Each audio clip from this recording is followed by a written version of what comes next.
Hi and welcome. My name is Kelly Victoria Thorne and I assume that you're here because you're interested in the runner-specific stretching and mobility course that I've got coming up in a couple of weeks. So a little bit about me. I'm a sports therapist and rehab specialist, biomechanics coach, and I teach lots of different movement modalities. I teach everything from sort of Pilates and yoga type stuff to kettlebells and other sort of strength and conditioning kind of things as well. I won't bore you to death with all the bits of paper that I've got. Suffice to say that I use lots of different tools in my toolbox to get my clients where they want to be. But beyond that, I'm also a runner, and I'm a runner that used to experience quite a lot of problems with everything from feet, ankles, knees and hip really.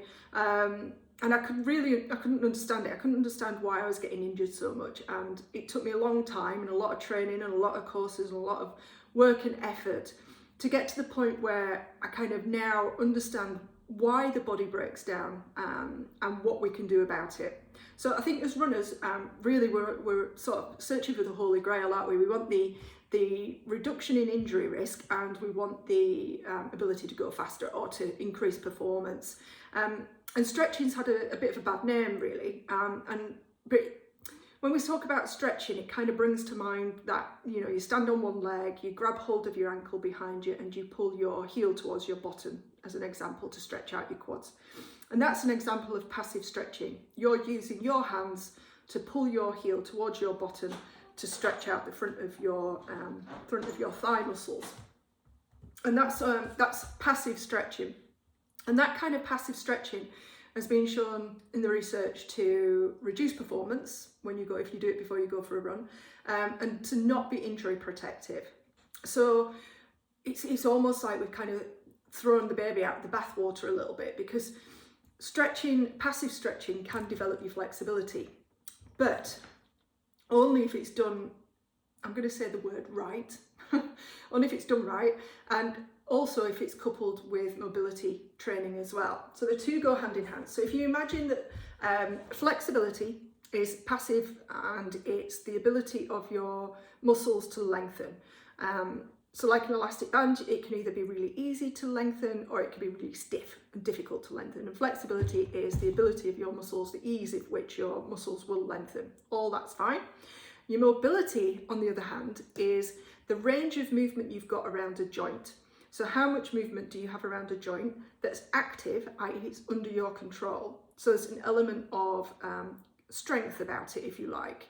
So if I was to stand up and stand on one leg, grab hold of my knee and pull it into towards my chest here, that would be an example of how flexible I am. I'm using my hands passively to pull my knee towards my chest.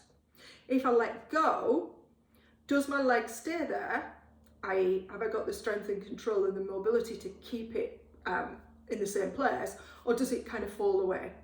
Yeah, so you can be very flexible, you can be very bendy, and you might know somebody who is very bendy, but that's not necessarily a good thing without the mobility and the control over that range of movement.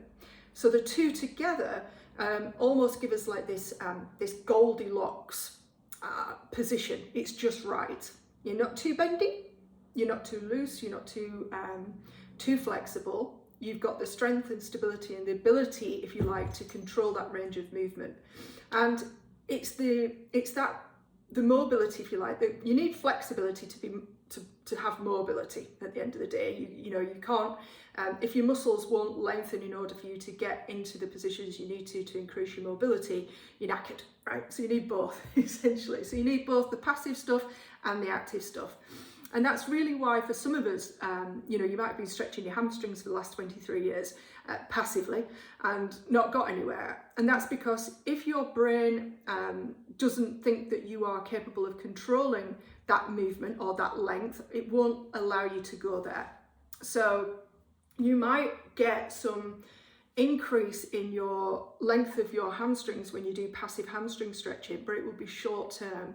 Because unless you use it and you use it in a controlled fashion, your brain and body will just go back to whatever baseline you've got. So, as runners, we don't need to be martial artists, we don't need to be gymnasts, we don't need to be ballet dancers, we don't need to get our leg over our head. But we do need adequate range of movement or motion around our joints in order for us to have the maximum amount of muscle available to us. So if you've got very, I'm going to use the word short and tight, it's a bit simplistic, but it'll do for now. So if you've got very short and tight muscles and you don't have the range of movement through the joints that you need to run, your body will borrow that range of movement from somewhere else, right? So as an example, if your hips are particularly tight, so your leg cannot, say for instance, get behind your body will instead use your lower back in order to get the leg behind it. So it'll arch the lower back with each stride to get the leg behind so that you can do what you want to do, which is push yourself off and run down the street. Yeah. Now, your lower back doesn't like being used as a hip. It has its own purposes. It has its own, to-do list. It doesn't need to be acting as a hip. So the more range of movement that you've got through your hip joint, the better off your lower back's going to be. And that's just an example. It's kind of the same for all the joints in the body. So the more balanced your musculature and your flexibility and your range of movement and your mobility around the joints, the more range of movement you've got, the more freedom you've got, the greater access you've got to more muscle, if you like, a muscle that's capable of stretching and releasing with ease. That's your flexibility, and then your strength and control is your mobility. So for runners, we need both. But what you do and how you do it is kind of important as well, and that's what this course is really all about. I'm all about how to do things that will work for you, that give you the most bang for your buck, absolutely, that get you the most change, but that are for your body, because we're all different at the end of the day. We've all got different experiences, traumas, injuries, etc., etc. So this is the course for you if you are interested in developing a knowledge of how your body works and how to increase the range of motion around your joints, your flexibility, so that not only can you run, more efficiently with more spring, potentially reduce your injury risk and increase your performance. That's all part and parcel. But it's also, how you live your life. And at the end of the day, if you move better, you will run better. If you move better, you'll walk better. If you move better, you'll swim, tennis, blah, blah, but live better. So the better you move, the better everything is for you, not just for your running, but also in life. So that's what we're doing. The details are below on this webpage, and if you've got any questions at all, please just come and ask. I'm happy to answer any questions prior to starting, and I'm available if you want to talk to me more on a one-to-one basis about any specific issues that you've got. You can book in for that as well. And hopefully I'll see you in a couple of weeks when we start the course.